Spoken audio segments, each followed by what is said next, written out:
كابتن عادل، متى نشوفك يعني في المنتخبات الوطنيه انت وغيرك وشرف محفوظ يعني انا اقرا قوائم المنتخبات والله وازعل، يعني اقول لي اسماء بعضها ما اعرفهاش.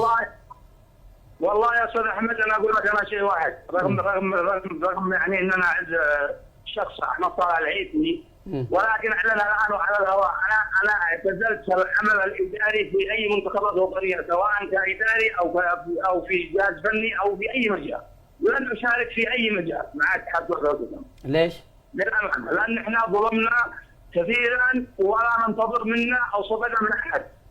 هذا يفترض انه حقنا، يعني واجب علينا ان احنا نمثل هذا المنتخبات، لكن اذا كان بطريقه اهانه او طريقه ان احنا نتودد الى احد، لا نريد هذا المشاركه. وانا اعلن على الهواء مباشره الان امامك لن نشارك في اي منتخبات، سواء كلاعب او كاداري.